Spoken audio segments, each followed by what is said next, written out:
A long day one, the rest I got last night was exactly what my body needed. I woke up fresh around 5 am, while the whole city outside was still wrapped in cold, early morning silence. There's something magical about New York at this hour. The day started on a disciplined note. Collected my laundry, did my prayers, and had my pre workout meal.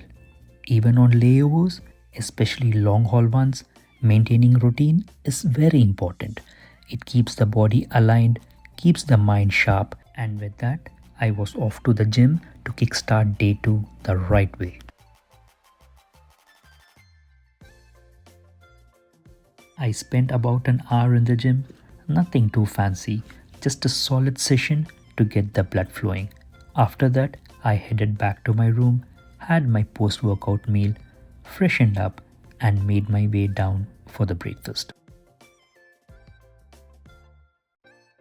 Classic American spread, the kind of hearty meal that fuels you for a long day of walking around New York.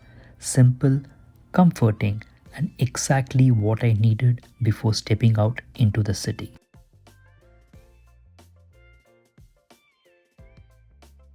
This little food cart right outside the hotel is open till 4 am. It's an absolute lifesaver for airline crews. When the jet lag hits at odd hours and the hotel kitchen or room service is shut, this is where we end up. Then I made a quick stop at a nearby convenience store for some basic shopping. These little stores always have everything you need on a layover.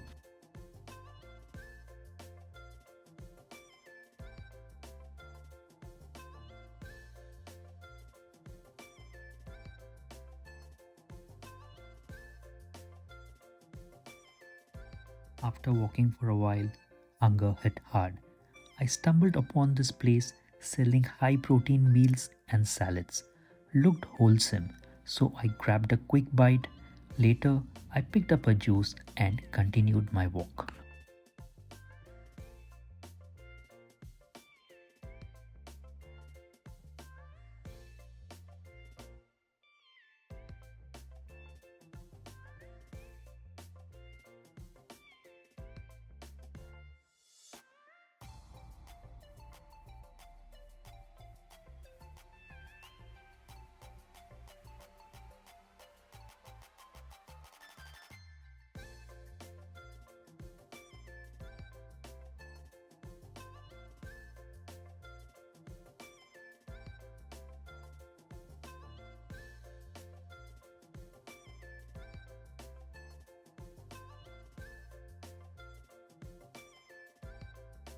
The juice was fresh, light, and honestly very refreshing.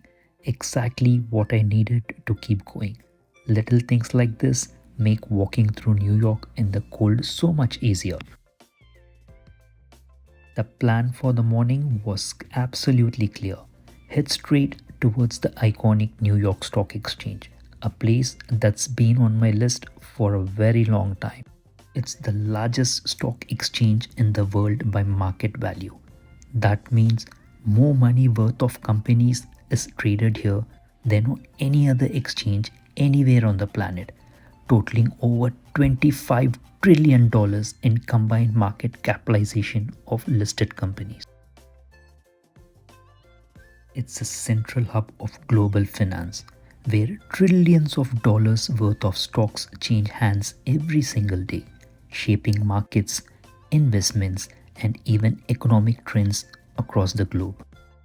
I started walking towards the famous charging bull, also known as the Wall Street Bull or the Bowling Green Bull. The walk itself was absolutely beautiful. Crisp, fresh air, narrow streets, that classic New York energy at the financial district. There's something about this part of the city that wakes you up. The blend of history, finance, and hustle all in one place.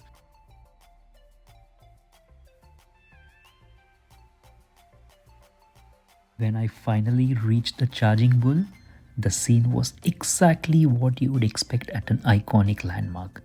Absolutely crowded. The statue was completely surrounded by people, all patiently waiting in a long queue just to take a picture.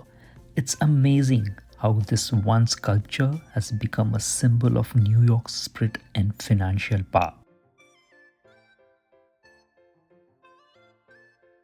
After soaking in the atmosphere at the bull, it was time for something a little more practical, picking up some groceries for home. So I headed to the Whole Foods market. This place is a favorite for most of the airline crews during layovers. Clean, organized, and full of quality stuff you don't easily find anywhere. Picked up some essentials for home before continuing with the day. And the best part about Whole Foods is this huge buffet style spread they have. Simple, clean cuisine, and the portion is sold by weight, around $7 a pound. Such a smart concept because it prevents food wastage. You take exactly what you want. Honestly, I haven't seen something like this back home in India. At least not yet. Do let me know in the comments if this system exists anywhere in India. I would love to check it out.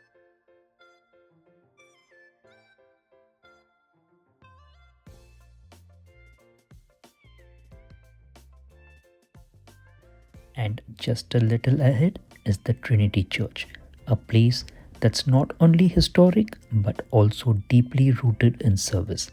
They regularly serve free food here, feeding people in need, serving humanity in the purest sense.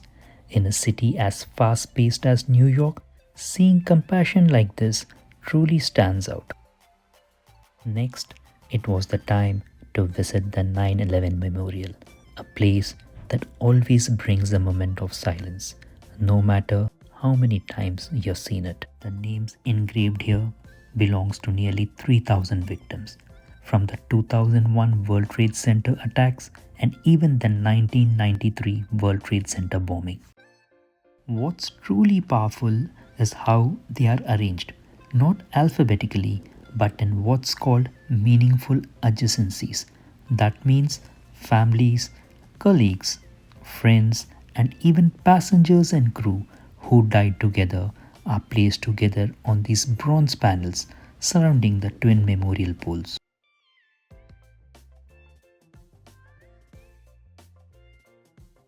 If you're searching for a specific name, the official memorial guide helps you find the exact location.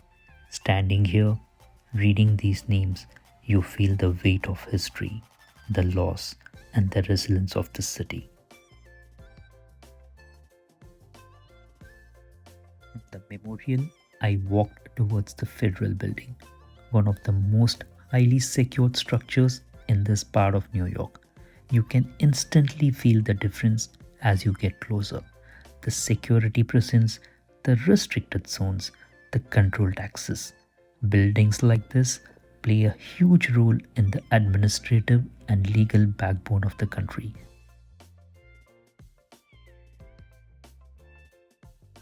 Next stop, a walk on the iconic Brooklyn Bridge. No matter how many times you've seen it in movies or photographs, being here in person feels completely different.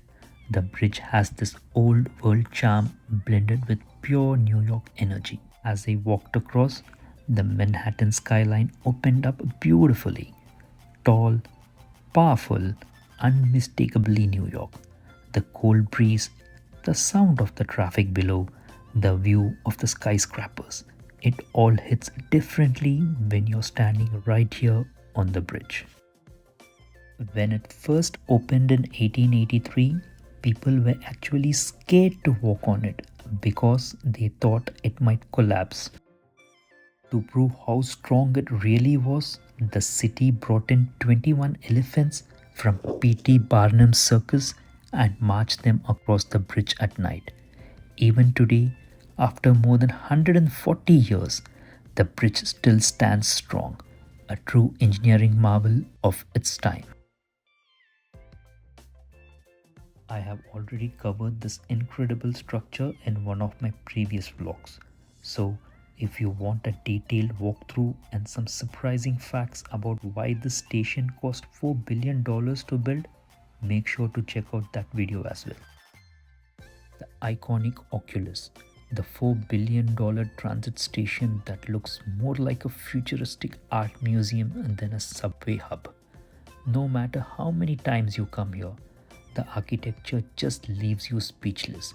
The symmetry, the clean white interiors, the sheer scale of the place.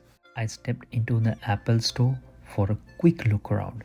No matter which city you're in, Apple stores always have that same clean, minimal, and futuristic vibe. And here, inside this architectural masterpiece, it feels even more premium.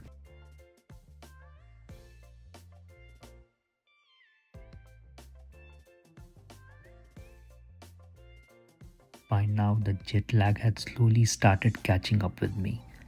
That's the thing about ultra long haul flying. No matter how much you try to fight it, at some point the body reminds you who's in charge. So I decided to wrap up the sightseeing for the day and head back to the hotel. A quiet walk back, letting the day's experiences sink in.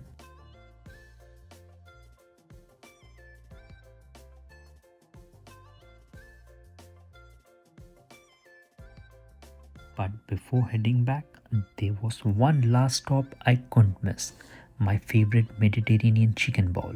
No matter how tired I am, this place is a must visit on my New York layovers. Fresh ingredients, clean flavors, high protein. It's a perfect meal to end a long day of walking around the city.